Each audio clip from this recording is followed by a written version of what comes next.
जी द्वारा। अतएव सारे ब्रह्मांडों की भौतिक अभिव्यक्तियां उन शक्तिशाली भौतिक शक्तियों में स्थित हैं जिन्हें वे स्वतः स्वीकार करते हैं, यद्यपि वे भौतिक गुणों से सदैव निर्लिप्त रहते हैं। एक बार और सुनिएगा अनुवाद ध्यान से। अतएव सारे ब्रह्मांडों की भौतिक अभिव्यक्तियां उनकी शक्तिशाली भौतिक शक्तियों में स्थित हैं जिन्हें वे स्वतः स्वीकार करते हैं, यद्यपि वे भौतिक गुणों से सदैव निर्लिप्त रहते हैं, यानी कि भौतिक गुणों में संगलित नहीं रहते हैं, अलग रहते हैं। तात्पर्य प्रभुपाद जी द्वारा इस प्रकार है। इस तरह नारद ने ब्रह्मा जी से भौतिक सृष्टि के पालन के विषय में जो प्रश्न पूछा था उसका उत्तर मिल जाता है। भौतिक वैज्ञानिक जिस रूप में ऊपर से भौतिक क्रियाओं तथा प्रतिक्रियाओं का अवलोकन कर सकता है, वैसे वास्तव में सृजन, पालन एवं संहार के संबंध में अंतिम सत्य नहीं होती। वे वास्तव में सृजन, पालन तथा संहार के संबंध में अंतिम सत्य नहीं होती। भौतिक शक्ति भगवान की शक्ति है जो यथा समय पर सच, रज तथा तमो गुणों को स्वीकार करते हुए विष्णु, ब्रह्मा तथा शिव के रूप में प्रदर्शित की जाती हैं। इस तरह भौतिक शक्ति भगवान के पूर्ण नियंत्रण में कार्य करती हैं, यद्यपि वे ऐसे भौतिक कार्यकलापों से सदा परे रहने वाले हैं। कोई धनी व्यक्ति एक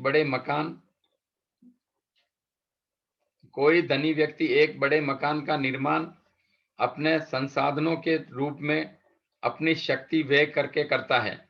इस प्रकार वह अपने संसाधनों से ही एक बड़े मकान को भी विनिष्ट कर देता है। एक बड़े मकान को विनिष्ट भी कर देता है, किंतु उसका रख रखाव सदैव उसकी खुद की देखरेख में होता है।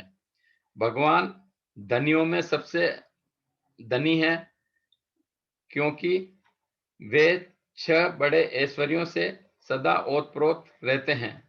अतएव उन्हें खुद कुछ करने की आवश्यकता नहीं पड़ती, लेकिन भौतिक संसार के प्रत्येक घटना उनकी इच्छा तथा उनके निर्देश में स्वयं घटित होती है। अतएव संपूर्ण भौतिक अभिव्यक्ति भगवान नारायण में स्थित है। परम सत्य विषय निर्विशेष धारणा ज्ञान के अभाव के कारण ही है, और इस तथ्य को ब्रह्मा जी ने स्पष्ट बताया है कि क्योंकि वे ब्रह्मांड के कार्यकलापों के सृष्टा हैं। ब्रह्मा जी वैदिक वाङ्मय के सर्वोच्च अधिकारी प्रमाण हैं। अतएव इस विषय में उनका कथन सर्वोपरि जानकारी के रूप में है। हरे कृष्णा। जो यहाँ पे 30वां श्लोक है उसके अंदर बताया गया है कि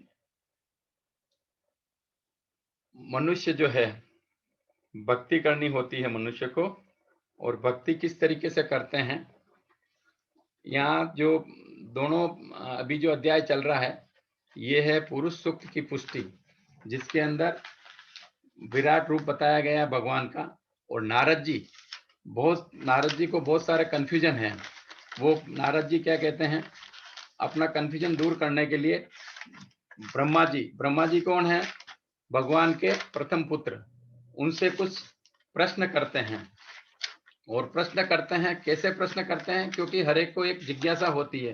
तो नारद जी को जो जिज्ञासा थी, उन्होंने प्रश्न किया भगवान से सबसे पहले कि भाई ये जो पृथ्वी में देख रहा हूं, है ना, जो पृथ्वी देख रहा हूं मैं, नारद जी, ब्रह्मा जी के पुत्र कौन है, नारद जी ने भगवान से पूछा कि ये भगवान जो सृष्टि है, ब्रह्मांड है, इसका पालन कौन करता है और इसका कर्ता कौन है, ब्रह्मांड किसने बनाया और रख रखाव कैसे होता है। क्योंकि सारी चीजें जो है ऑटोमेटिक नहीं होती हैं, पर नारद जी हमेशा उनको ब्रह्मा जी को ही देखते थे, उन्होंने कभी भगवान के दर्शन नहीं किए थे। तो वो उनकी जिज्ञासा ये थी कि वो सब कुछ मानते थे कि इनको ब्रह्मा जी को, कि ये ब्रह्मा जी सारी चीजें कर रहे हैं, यानी कि पृथ्वी के मालिक भी ब्रह्मा जी हैं, है ना। ये पूछताछ इन्होंने करी थी। इसके अंदर बताया गया है कि जो नारद जी ने कहा कि ऐसा नहीं है, तुम जो पूछ रहे हो वो सही बात है, क्योंकि तुमने मेरे को देखा तो मेरे को ही सब कुछ मानोगे। पर मैं यहाँ पे क्या हूं, जैसे एक बगीचा होता है, बगीचे में माली को क्या दिया जाता है, बीज दिया जाता है, पेड़ पौधे दिया जाता है, और पानी के लिए पाइप वगैरह लाइट की व्यवस्था करके उसको कहते हैं कि भाई तुम इसको, माली क्या करता है, ये सारी चीजें लेने के बाद में उसमें पेड़ पौधे तैयार करता है, ग्रीनरी तैयार करता है। इसका मतलब ये नहीं होता है कि वो उस बगीचे का मालिक कौन हो गया, जिन्होंने सारी चीजें दी है वो मालिक है, जो मूल मालिक है। यानी कि मूल मालिक गार्डनर मालिक नहीं होता। तो ब्रह्मा जी कहते हैं मैं यहाँ पे जगत में एक गार्डनर हूँ, माली हूँ। माली की तरह भगवान ने मेरे को सारी चीज दी है। सारी चीज का मतलब ये हुआ कि जो भी सृष्टि करने के लिए जो चाहिए, है ना, भगवान के निर्देश में बताया गया है कि भगवान की इच्छा शक्ति होती है तभी मैं सारा काम करता हूँ। तो ब्रह्मा जी ने जस्ट बताया है कि मैं एक माली की तरह काम कर रहा हूँ, और ये सारी चीजें भगवान के लिए कर रहा हूँ, क्योंकि भगवान मेरे पिता भी हैं और गुरु भी हैं। तो उनको खुश करना मेरा परम कर्तव्य है। भगवान की खुशी के लिए वो कार्य करते थे। ये उनको उन्होंने बताया नारद जी को, है ना। तो नारद जी जो है बताया कि मेरे को तो अभी तक आप ही नजर आ रहे हैं, पर उन्होंने उनका कंफ्यूजन दूर किया, है ना। इसी तरीके से ब्रह्म संहिता में भी कहा गया है, और उसमें लिखा है कि ब्रह्म संहिता में जो श्लोक है उसमें बताया गया कि माया ही यश जगत दंड सत्तानि सुते त्रिगुणेत दिव्यशेष दवि या माना सत्वावलंबम परम सत्यम विशुद्ध सत्यम गोविंदम पुरुषम तहम भजामि। यानी कि सत्य रज तथा तमो रूप त्रिगुणी मई तथा जड़ ब्रह्मांड संबंधी वेद वैज्ञानिक विस्तारणी माया जिनकी अपराशक्ति है, उन्हीं सत्याश्र रूप परम सत्य बंधन विशुद्ध सत्य रूपम आदि पुरुषम भगवान गोविंद का मैं भजन करता हूँ।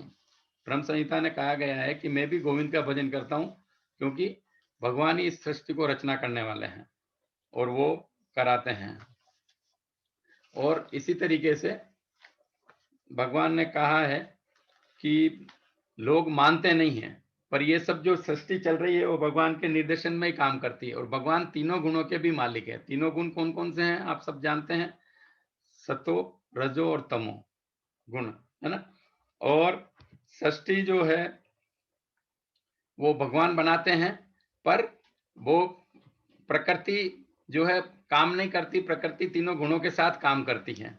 यानी कि जो भी कार्य होता है वो तीन गुणों के साथ में होता है, ऐसा यहाँ पे बताया गया है। और इसमें बताया गया था कि भगवान जो है, भगवान कौन है आप सब जानते हैं। अभी भगवान का मतलब ये होता है कि भगवान के पास ऐश्वर्य है, 6 गुण हैं। 6 गुण कौन कौन से होते हैं भगवान के, आप सब जानते हैं।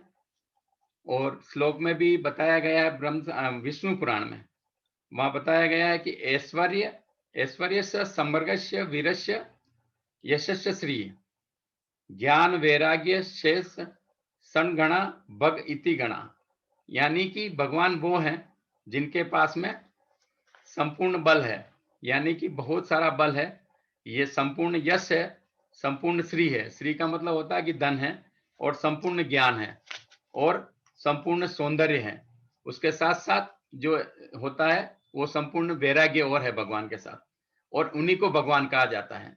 भगवान कोई ऐसे नहीं है कि उनके पास एक दो कला है, पूरे 6 गुण है भगवान के पास में, जो अतुल कहते हैं असीम है। ऐसा नहीं है कि अपने यहाँ पे किसी का भी कंपैरिजन करें तो कोई फेमस हो सकता है, तो उसके पास में धन भी हो सकता है, पर उसके साथ साथ जो दूसरी चीजें हैं, बल नहीं होता है, वो किसी को अपने बलपूर्वक निपट नहीं सकता है, इसी तरीके से वो सुंदर भी नहीं हो सकता है। अगर सुंदर भी हो गया तो 2 या 3 गुण हर एक में हो सकते हैं, पर 6 गुण जो हैं भगवान के अंदर ही होते हैं।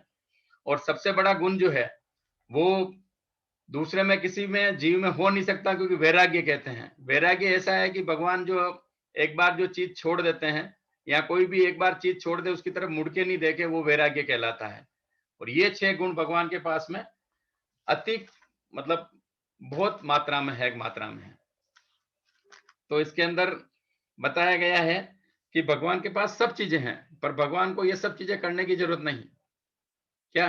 पर भगवान किसके लिए करता है ये सब चीजें? इसमें लिखा गया जैसा कि भगवान धनियों में सबसे अधिक धनी है, क्योंकि वह 6 बड़े ऐश्वर्यों से सदा ओतप्रोत हैं। अतः उन्हें कुछ भी करने की आवश्यकता नहीं पड़ती है। लेकिन भौतिक संसार यानी अपने लोगों के लिए प्रत्येक घटना उनकी इच्छा और निर्देश में घटित होती है, यानी कि अपने लिए ये सारी चीजें करते हैं भगवान, है ना। इस तरीके से बताया गया कि ब्रह्मा जी ने नारद को कन्विंस करने की बताई थी, अगर जरूरत समझी कन्विंस करने के लिए, भाई मैं कुछ नहीं हूं, भगवान सब कुछ है। तो उन्होंने एक एग्जाम्पल नहीं, कई एग्जाम्पल दे दे के बताया है उनको, नारद जी को, कि भाई इस तरीके से है। जैसा कि पहले बताया था कि इस ब्रह्मांड को रचयिता कौन है, यानी कि पहले जो क्वेश्चन हुए थे ना नारद जी के, वहां पे कोई भी बात शुरू होती तो जिज्ञासा से शुरू होती है। तो नारद जी की जिज्ञासा थी, उन्होंने पूछा था कि मेरे को तो आप ही नजर आते हैं, भगवान नजर नहीं आते हैं। तो उन्होंने बोला था कि संपूर्ण भौतिक सृष्टि के पालन कौन है ना, और कैसे इसमें जीव रहते हैं, यानी कि क्रिया प्रतिक्रिया जो होती है, क्रिया कैसे होती है।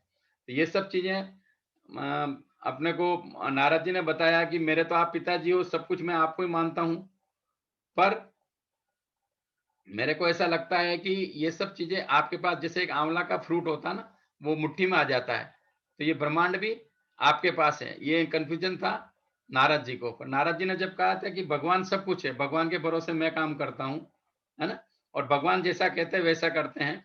उन्होंने बगीचे का उदाहरण दिया, बगीचे में माली जो करता है।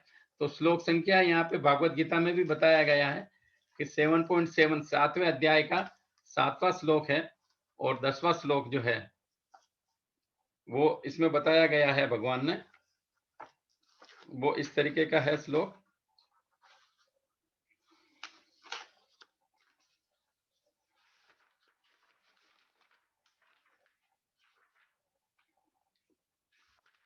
इसमें बताया गया है कि हिंदी ट्रांसलेशन बता रहा हूं मैं, है धनंजय, मुझसे कोई सत्य नहीं है। जिस प्रकार मोती के धागे में गुथे हुए रहते हैं, उसी प्रकार सब मुझ पर आश्रित रहते हैं। यानी कि भगवान कुछ नहीं करेगा तो कोई कुछ नहीं कर सकता है। जो भी होता है भगवान की इच्छा से होता है, भगवान के कृपा से होता है। ये अपने को मानना पड़ेगा, और जीव जब ये मान लेता है तभी जाके वो भगवान की शरण में आता है। तो ब्रह्म संहिता में लिखा गया, बताया गया कि ईश्वर परम कृष्ण सच्चिदानंद विग्रह, परम सत्य भगवान श्री कृष्ण है, जो आदि पुरुष हैं। यानी कि ये सृष्टि जो शुरुआत हुई है वो आदि पुरुष कृष्ण से शुरू हुई है। ब्रह्मा जी हुए हैं, ब्रह्मा जी से फिर नारद हुए हैं। पर जो वैज्ञानिक लोग हैं, आधुनिक लोग जो हैं, वो क्या मानते हैं, हम सब बंदर की संतान हैं, क्योंकि उनका जो ज्ञान है वो कृष्ण भावना में नहीं है, कृष्ण को नहीं मानते हैं, इस चीज को, सनातन धर्म को नहीं मानते हैं। इसलिए वो कहते हैं, सब लोग जो थ्योरी है, पढ़ाया जाता है अपने को भौतिक विद्या के अंदर, कि हम सब क्या है, डॉल्फिन में बताया जाता है कि हम सब क्या है, बंदर की बंदर आदि पुरुष है, बंदर से पुरुष जन्म हुआ है ना। पर यहाँ पे भगवान बताते हैं कि कौन है परम सत्य, भगवान श्री कृष्ण ही आदि पुरुष, जो आदि पुरुष हैं, और समस्त आनंदों के आगार गोविंद है, और वे सच्चिदानंद स्वरूप हैं। ये सब प्रमाण निर्वाध रूप से प्रमाणित करते हैं कि परम सत्य परम पुरुष हैं। तो ये अपने को बताया गया। दूसरा इसमें बताया गया है कि भगवान ही सब बीज देते हैं, यानी कि ये सारी पृथ्वी जो है भगवान ही उत्पन्न करते हैं। इसमें लिख रखा, बीजम मां सर्वभूतानाम विधि पार्थ सर सनातनम बुद्धि बुद्धि मातम अस्मि तेज तेजस्वामी अहम। हे प्रथा पुत्र, ये अर्जुन को बता रहे हैं भगवान, पर अर्जुन तो माध्यम के अपने को रहे हैं, यह जान लो कि मैं समस्त जीवों का आदि बीज हूं, यानी कि बीज मेरे शुरू होता है, और बुद्धिमानों की बुद्धि तथा समस्त तेजस्वी पुरुषों का तेज हूं, यानी कि जो मानना चाहे भगवान के बारे में, बुद्धि भी मैं ही देता हूं बुद्धिमानों को, और जो तेज होता है वो भी मेरे से ही होता है। तो इसमें लिखा बताया गया भगवान ने कि कृष्ण कहते हैं कि सभी पदार्थों के बीज हैं, और कौन सा, जिसमें भी 84 लाख योनियां हैं उसमें मनुष्य जीवन 4 लाख योनियां है, तो 84 लाख योनियों का जो सृष्टि करता है या पालनहार करता है या पोषण देते हैं, वो देने वाले कौन है? भगवान कृष्ण। तो श्री कृष्ण समस्त पदार्थों के बीच हैं। इस प्रकार चर व अचर पशु पक्षी सारे जीव जो हैं, पेड़ पौधे अचर, वे चल नहीं सकते हैं, खड़े रहते हैं, और इन सबका जो जीवन के स्वरूप में जो बीज हैं वो कृष्ण है।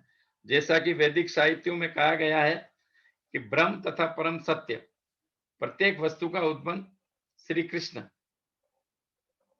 है, और पर ब्रह्म या परमात्मा है। ब्रह्म तो निर्विशेष है, किंतु पर ब्रह्म साकार है। भगवत गीता में कहा गया कि आदि रूप में श्री कृष्ण समस्त वस्तुओं के उद्गम है, मूल है। ये इस श्लोक में पूरा पुष्टि किया गया है। इसी तरीके से कठोपनिषद में बताया गया है, नित्यो नित्यानाम चेतन चेतनाम एको बहुआनाम वो विधि धाति कामान। मैं समस्त नित्य तत्वों के नित्य, मैं समस्त जीवों के परम जीव, और मैं समस्त जीवों का पालन करने वाला हूं। मनुष्य बुद्धि के बिना, ये सुनने जैसा है, बताइए, मनुष्य बुद्धि के बिना कुछ नहीं कर सकता है, और बुद्धि के बिना मनुष्य कुछ नहीं कर सकता है, पर भगवान कहते हैं कि मैं ही समस्त बुद्धि का मूल हूं, यानी कि मैं ही बुद्धि देता हूं, मैं ही मूल हूं। जब तक मनुष्य बुद्धिमान नहीं होता, वह भगवान श्री कृष्ण को नहीं समझ सकता। इसी तरीके से और कुछ एग्जाम्पल दिए हैं भगवान ने, ब्रह्मा जी ने, उनको समझाने के लिए, और भगवान ने तो कहा ही है। जैसे कि एक माचिस होती है, लाइट होती, प्रभुपाद जी कहते हैं कि माचिस जलाएंगे तो थोड़ी सी रोशनी होगी, उसके अलावा कुछ एक दो लाइट जलाएंगे तो थोड़ी और ज्यादा रोशनी होगी। और इसी तरीके से अगर बहुत सारी लाइटें जलाएंगे, रोड लाइट वगैरह, अगर आप फ्लाइट से ऊपर जाते हैं तो नीचे देखते हैं कि रोशनी होती है। ये सब कौन कर रहे हैं? भौतिक आदमी करते हैं, जिनका दिमाग नहीं चलता है किस तरीके से लाइट होती। पर भगवान सब कुछ है, यानी कि भगवान क्या करते हैं, एक बड़ा हेलोजन लैंप लगाया, आप सबको मालूम है, वो सूर्य भगवान है, जो भगवान की आंख है। तो उन्होंने क्या है कि वो कर दिया भगवान। आप और हम सब क्या कर रहे हैं? छोटी छोटी लाइटें जला के रोशनी करने की कोशिश कर रहे हैं, पर भगवान दिन में क्या जला दिया? पूरा सूरज जला दिया, जो कहीं कुछ करने की जरूरत नहीं है, वो इतनी लाइट देता है, हजारों वोल्टेज का। इसी तरीके से रात को भगवान ने चंद्रमा किया है। तो ये भगवान कहते हैं कि वो भी मैं ही हूं। और इसमें बताया गया है कि 9वें अध्याय का 17वां श्लोक जो है, उसके अंदर बताया गया भगवान ने आगे के लिए, और 10वां श्लोक जो है इस तरीके का है। ये जो प्रकृति जो कार्य करती है, बताया था तीनों गुण भगवान के साथ ही करते हैं, वो है मया अध्यक्षेण प्रकृति सूयते सच सरचर अचरम हेतु नाम अनेन कौन्ते जगत विपरीतते। हे कुंती पुत्र अर्जुन, भगवान कह रहे हैं अर्जुन को कि ये भौतिक प्रकृति जो है मेरी शक्तियों में से एक है, यह मेरी अध्यक्षता में कार्य करती है, जिससे सारे चर और अचर प्राणी उत्पन्न होते हैं। किससे होते हैं? भौतिक प्रकृति से। पर इनका कर्ता कौन है? भगवान है। इसके शासन में यह जगत बारंबार सृजित होता है और विनिष्ट होता है। आप सबको मालूम है, ब्रह्मा के जीवन काल में पूरा रहता है, और जो ही ब्रह्मा वापस करते हैं तो पूरा प्रकृति या भौतिक प्रकृति जो है वो विनिष्ट हो जाती है। तो यहाँ कहा गया है, भगवान ने गीता में कहा है कृष्ण ने, वे विभिन्न योनियों के जीवों का पिता हूं। और जिस तरह उदाहरण दिया है कि जिस तरह पिता बालक को उत्पन्न करने के लिए माता के गर्भ में वीर्य स्थापित करता है, यानी कि संभोग करता है, तो वो, पर यहाँ पे भगवान ऐसा नहीं करते हैं। भगवान कहते हैं कि मैं प्रकृति के गर्भ में जीवों की प्रविष्टि कराता हूँ। आप सब जानते हैं कि तीन जो भगवान के अलग अलग गर्भोदशाई है, शिरोदशाई है, ये नारायण के अंदर ही आते हैं। तो वो क्या है कि जीवों को प्रविष्ट करते हैं और वो अपनी अंतिम इच्छा व कर्मों के अनुसार विभिन्न रूपों तथा योनियों में प्रकट होता है। जीव तो प्रकट करते हैं, पर जीव जन्म किस में लेता है, कितनी योनियों में कैसे जाएगा, तो यहाँ पे बताया गया है कि वो जो लास्ट में सोचता है, यानी कि भगवान के पास जाते समय जो सोचता है, उसी तरीके से ये कर्म करते हैं और वही योनियों में रूप और योनियां उनकी योनियां होती है। तो भगवान श्री कृष्ण ने कहा है कि प्रत्यक्ष रूप से भक्त आसक्त नहीं होते हैं इस जगत में, यानी कि भौतिक जगत जो है, भगवान जो भी भक्त हैं वो यहाँ पे जन्म नहीं लेते हैं, जन्म लेते हैं तो भगवान के पास जाने के लिए लेते हैं। और यही मनुष्य का परम कर्म है, केवल मनुष्य योनि में ही भगवान के पास जा सकते हैं, यानी कि वो इस भौतिक जीवन में आसक्त नहीं रहते हैं। इसका एग्जाम्पल जैसे आप समझते हैं कि अगर कहीं बाहर जाते हैं घूमने फिरने के लिए या किसी होटल में रुके हैं, तो होटल में आसक्त नहीं होंगे, यानी कि अपने दाम लौटने की कोशिश करेंगे। ये जो जगत है एक तरीके का होटल है, यहाँ पे जो लोग रहते हैं वो आसक्त नहीं होते हैं।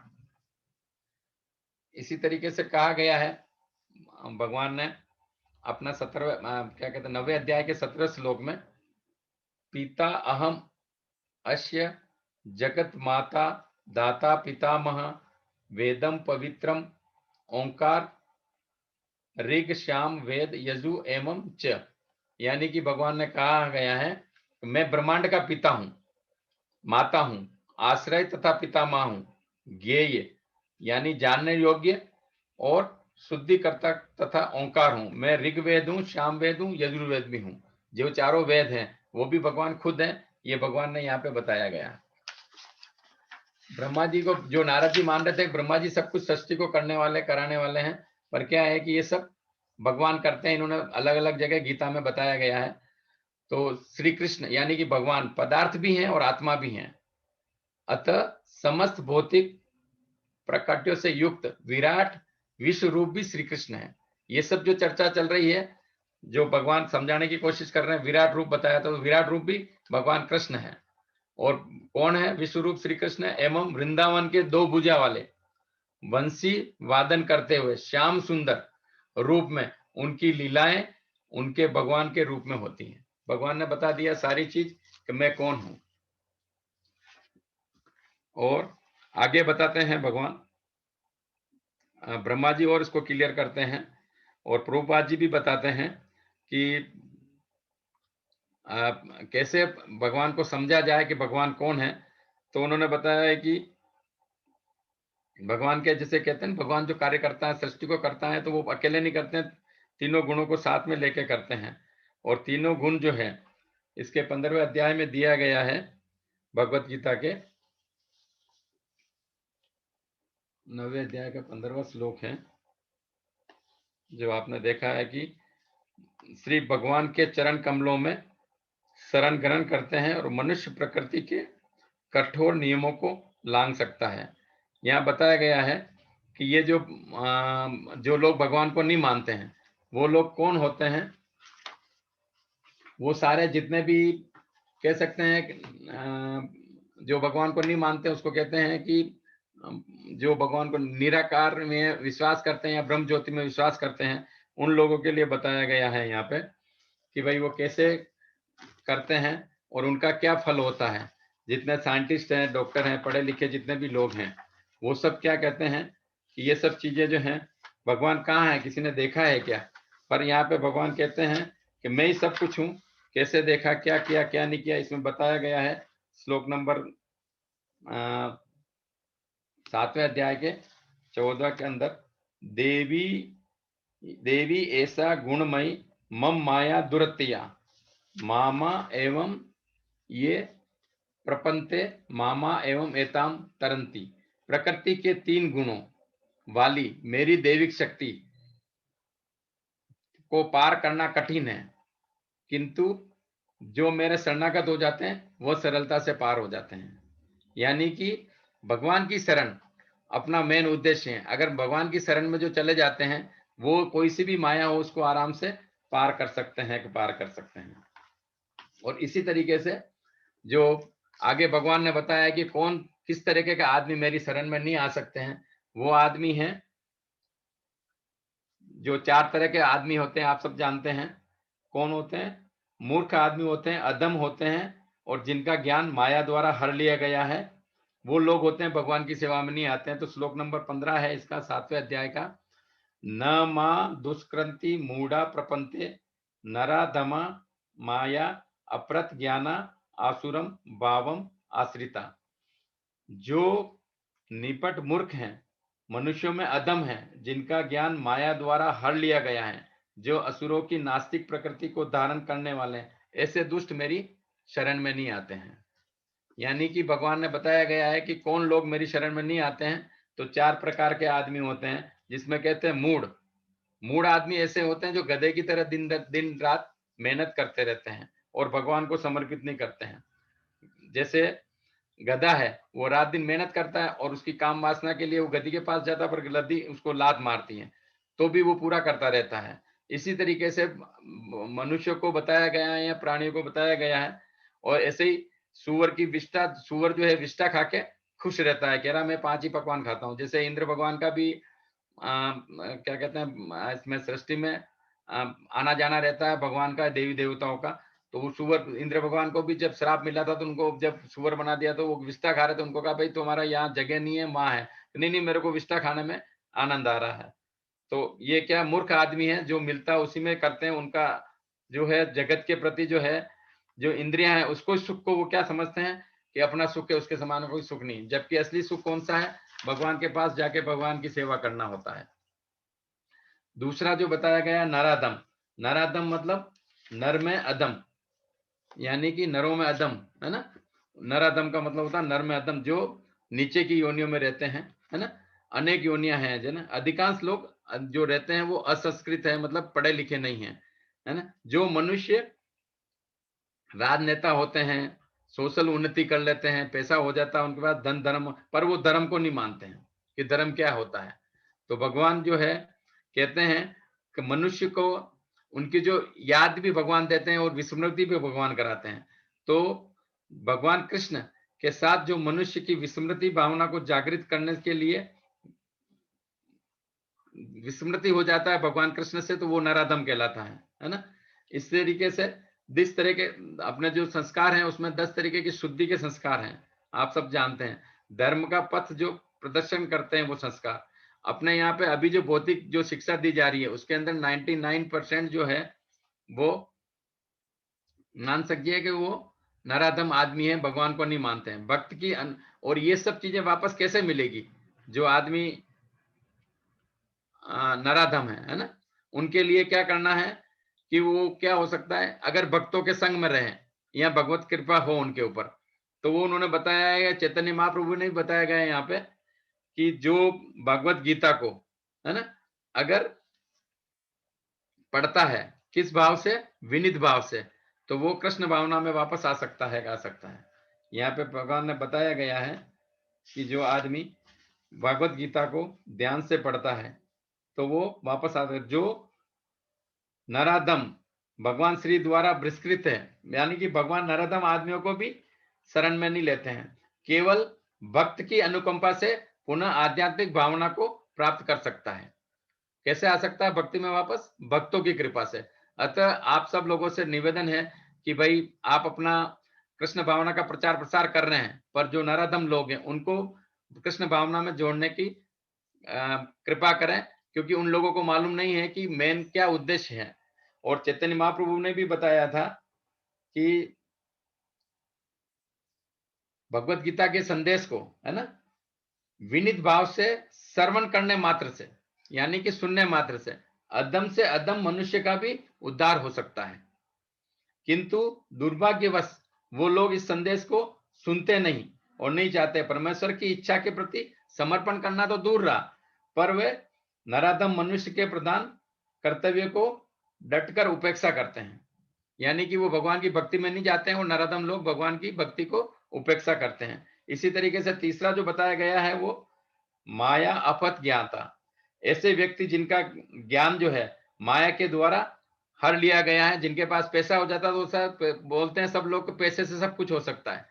अभी जैसे कोरोना हुआ, आप सबको मालूम है, कई लोगों का ही देशों में आपने देखा है कि पैसे वहां के वहां रह गए और कुछ नहीं कर पाया, है ना।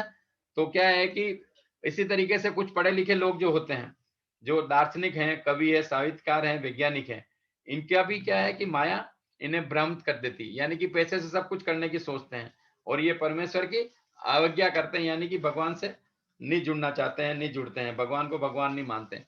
जबकि भगवान क्या चाहते हैं अपने से? सबसे सबसे सीधा, पत्रम पस्मम फूलम तोय, केवल पत्र पुष्प और फलम से भगवान खुश हो जाते हैं। पर ये हर एक को ज्ञान नहीं है कि ज्ञान नहीं है, इसलिए माया के द्वारा हर लिया गया ज्ञान वो लोग भी इसमें नहीं आते हैं और वो उपासना करते हैं, भगवान कृष्ण की उपास करते हैं। और चौथी श्रेणी जो है वो कहलाती है आसुर भाव मिश्रता, यानी कि आसुरी सिद्धांत वाले। वो खुले रूप से क्या होते हैं? नास्तिक, भगवान कुछ है ही नहीं, भगवान कहाँ है? अपन कहते हैं भगवान है, तो आपने कभी देखा है क्या? साक्षात्कार किया है क्या? ऐसे क्वेश्चन करते हैं। तो वो क्या है? परमेश्वर इस संसार में कभी अवतरित नहीं हो सकते हैं, भगवान इस संसार में नहीं आ सकते हैं, जो परमेश्वर का निर्विशेष रूप मानते हैं। जबकि गीता में इसका उल्टा बताया गया कि नास्तिक श्री भगवान के द्वेष तथा बुद्धि से कल्पित अनेक अवैध अवतारों का प्रस्तुत करते हैं। ऐसे लोग जीवन का एकमात्र उद्देश्य भगवान श्री कृष्ण को नकारना है और श्री कृष्ण के चरणों में कभी शरणागत नहीं होते हैं। तो ये जो 4 तरीके के बताए गए हैं लोग, ये भगवान की सेवा समर्पण नहीं करते हैं, मूढ़, नराधम और माया द्वारा भ्रमित और नास्तिक, ये भगवान की चरण कमलों में कभी शरण नहीं लेते हैं कि नहीं लेते हैं। तो ये जो सृष्टि है, ये भगवान ब्रह्मा जी द्वारा रचायता है, पर भगवान ब्रह्मा जी किसके काम कर रहे हैं, किसके कहने पे काम कर रहे हैं? भगवान के कृष्ण के अंदर, है ना? तो इसके अंदर लिखा गया है और बताया गया है यहाँ पे कि एक दूसरे पे डिपेंड है। यहाँ पे जो अब जैसे एक उदाहरण और दिया है ब्रह्मा जी ने, मकान जो होता है, यानी कि मकान के अंदर सारी चीजें बनाता है आदमी। कहाँ पे? बाथरूम भी बनाता है, अपना क्या कहते हैं, किचन भी बनाता है, सब कुछ बनाता है ना? पर वो क्या है कि किसके लिए बनाता है? खुद के रहने के लिए, और ना इसी तरीके से भगवान ने जो जगत बनाया है वो किसके लिए बनाया है? आप सब, हम सब लोगों के लेने के लिए। पर उसमें रहने वाला आदमी, 2 तरह के आदमी होते हैं, या उसी तरीके का अपने नेचर को भगवान ने उसको फ्रीडम कर दिया कि तुम्हारी इच्छा हो जैसे रह सकते हो, आप मेरे को मानो तो ठीक और नहीं मानो तो ठीक। यानी कि आदमी जैसे अपनों को इस भौतिक दुनिया में रहने के लिए कभी योग करता है, कभी प्राणायाम करता है, कभी एक्सरसाइज करता है, और जो अच्छे और खाने के लिए या दूसरे काम भी करने के लिए होते हैं, तो वो चॉइस दी हुई है, भगवान ने फ्रीडम दी है उसको रहने के लिए। यानी कि योग प्राणायाम करो, आप एक्सरसाइज करो और सतोगुणी खाना खाओगे तो आप भगवान के पास जाओगे, भगवान की तरफ आपको कार्य करने की इच्छा होगी। इसी तरीके से दूसरे आदमी जो होते हैं वो स्मोकिंग करते हैं, ड्रिंक करते हैं या दूसरी चीजें खाते हैं, ठीक है ना? तो वो भगवान के पास नहीं जाते हैं कि नहीं जाते हैं? तो भगवान के पास नहीं जाते हैं। तो भगवान ने क्या कहा? मामेकम शरणम वज्र अहम तम सर्वपापेभ्यो मोक्षामि मा शुच, यानी कि तुम डरो मत और मेरे पास आओ। कैसे आओगे? ये जो नियम है उसको पालन करने के लिए, जो आप सतोगुणी में काम करेंगे, है ना? इसी तरीके से भगवान ने यहाँ पे बताया गया है कि नारायण, नारायण भगवती। नारायण का मतलब आप समझते हैं कि जो तीनों अपना भगवान विष्णु का एक तरीके का रूप है, जिसके अंदर तीनों जो सृष्टि को रचायता है वो उसके अंदर रहते हैं कि यानी नारायण, सारी चीजें नारायण के अंदर है। यानी कि नारायण मैं ही हूं, भगवान कृष्ण मैं ही हूं, सारी सृष्टि मेरे से चलती है। इसी प्रकार प्रभुपाद जी एक उदाहरण देते हैं नए भक्तों के लिए कैसे क्या करना है। वो हमेशा कहते रहते हैं, जैसे एक पंखा बंद होता है या चालू होता है तो पंखा चलता है, जाली वाला पंखे हैं, उसके अंदर बच्चा एक छोटा पास में आया और प्रभुपाद जी को वो बार बार अपनी जिज्ञासा,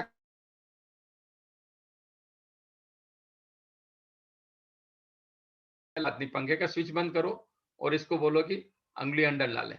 तो जब अंगुली उसने अंदर डाली, थोड़ा सा पंखा चलाया तो थोड़ा सा हिट हो गया, स्लो स्लो मोशन में, तो वो अंगुली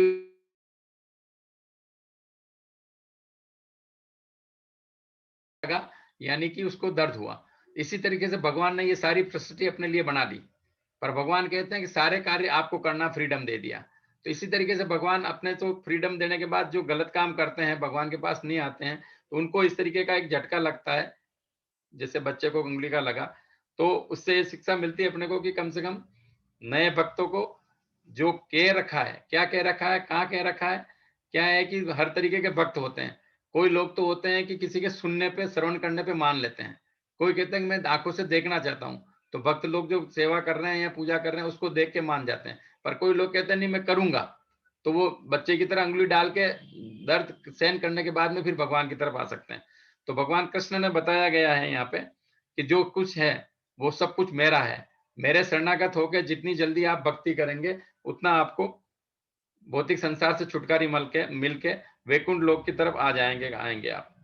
और इस तरीके से भगवान ने जो कहा, प्रभुपाद जी ने कहा है कि अच्छा करोगे तो भगवान की तरफ जाओगे और भौतिक संसार में अगर आप बुरा करोगे, तो वापस यहीं योनियों में घूमना पड़ेगा। तो श्री प्रभुपाद जी ने बहुत अच्छी व्यवस्था करी है हर जगह। इतने मंदिर बनाए, इतना प्रचार-प्रसार किया है कि आपको भक्तों का संग हो सकता है और भगवान की तरफ आ सकते हैं।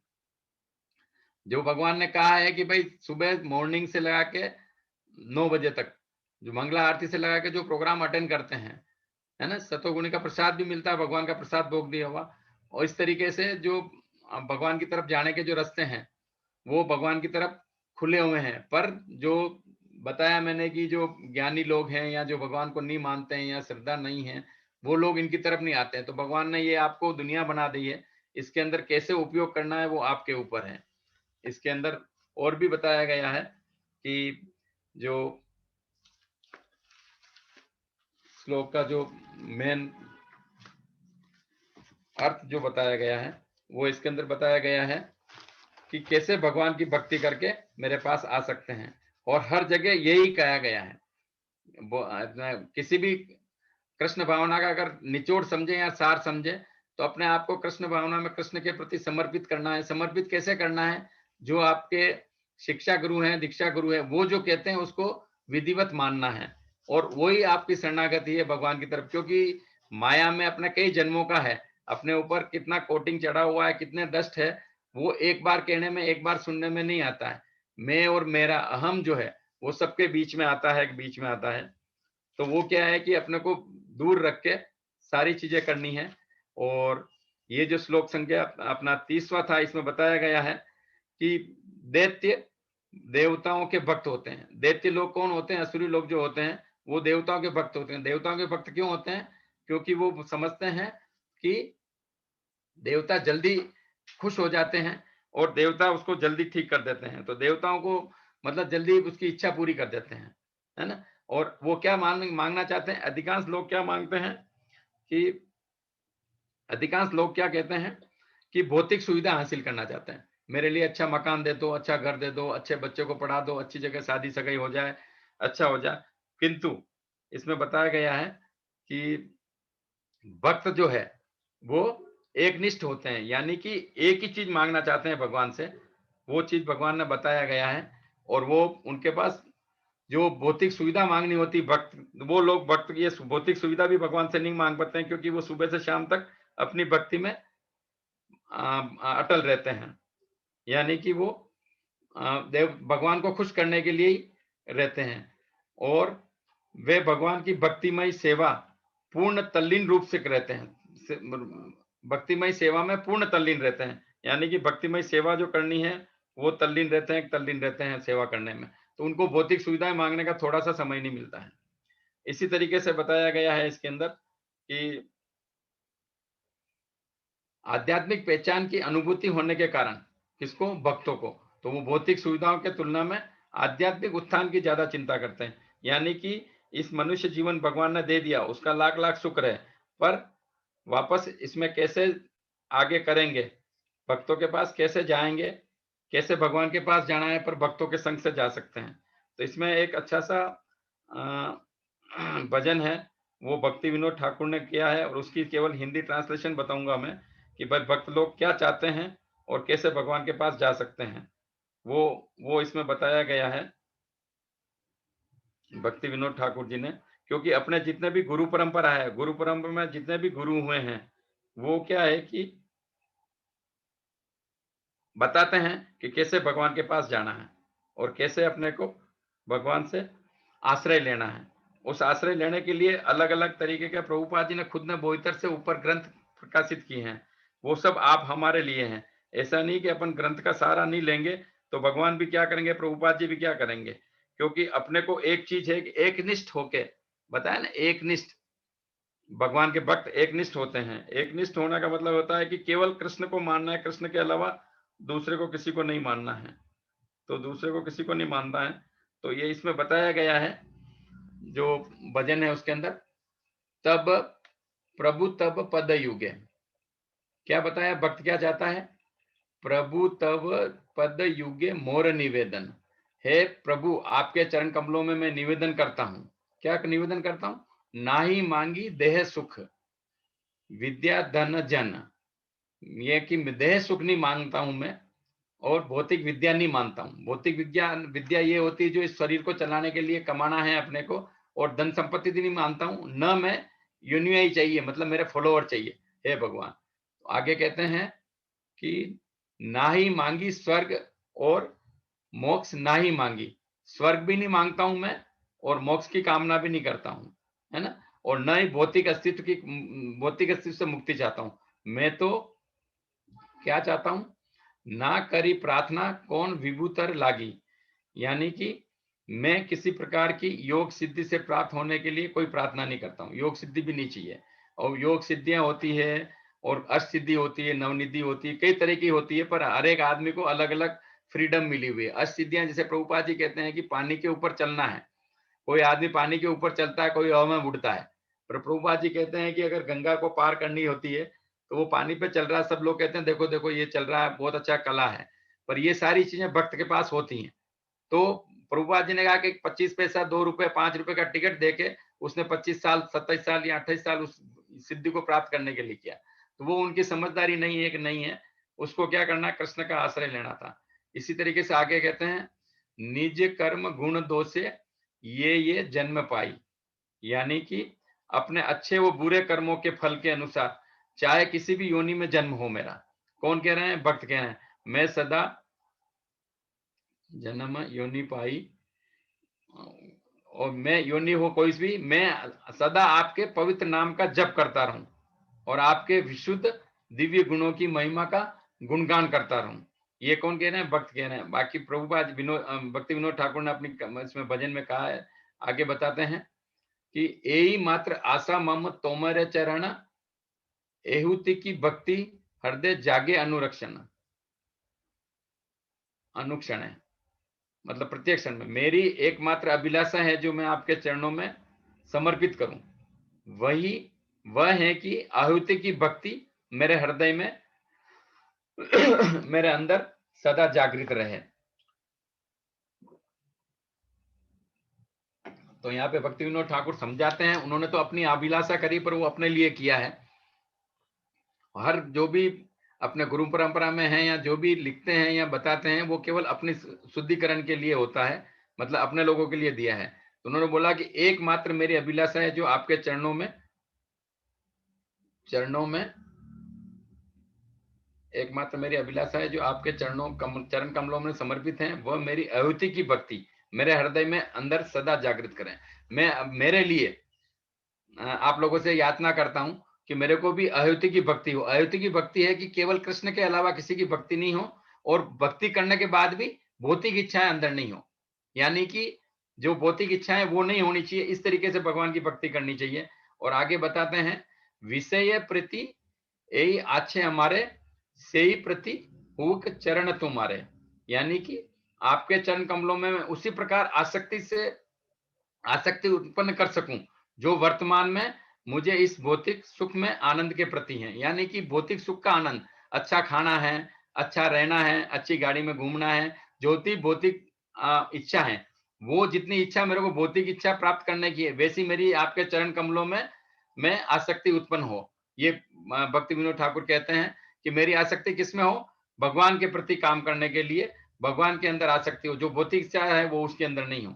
इसी तरीके से आगे कहा गया लास्ट में जो बताया, पशु से ही प्रति हुए विपते संपते ताहा ठाकु का समभावे, दीने दीने वृद्धि हुए के नामेरे प्रभावे। ये बहुत अच्छी बात कही है कि वही आसक्ति संकट के समय में भी और सुख और प्रसन्नता के समय में भी समान रहे। यानी कि दुख और सुख में मैं हमेशा भगवान की तरफ सोचता रहूं, यही हमेशा रहे, यानी स्थायी रहे। आपके पवित्र नाम के प्रभाव से नाम में दिन बढ़ती रहे, यानी कि बताया गया कि आपके पवित्र नाम के प्रभाव से दिन दिन बढ़ती रहे। क्या बढ़ती रहे?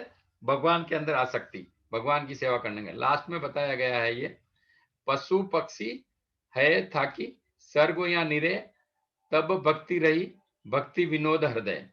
मैं पशु के रूप में जन्म लूं या पक्षी के रूप में लूं, या स्वर्ग में रहूं या नरक में रहूं। और भक्ति विनोद ठाकुर जी कहते हैं अपने लिए, मतलब वो तो उनके लिए कह रहे हैं, पर वो अपने को शिक्षा देने के लिए कि आपसे केवल इतनी ही प्रार्थना है कि आपकी भक्ति सदा हृदय में, आपकी भक्ति सदा मेरे हृदय में बनी रहे। तो इस तरीके से एक भक्त की इच्छा होनी चाहिए कि भगवान की तरफ जाने के लिए क्या क्या इच्छा करनी पड़ती, कैसे करती है। तो ये मैं यही विराम दूंगा आज का। कुछ आप लोगों से क्षमा याचना चाहता हूँ और याचना की प्रार्थना करता हूँ कि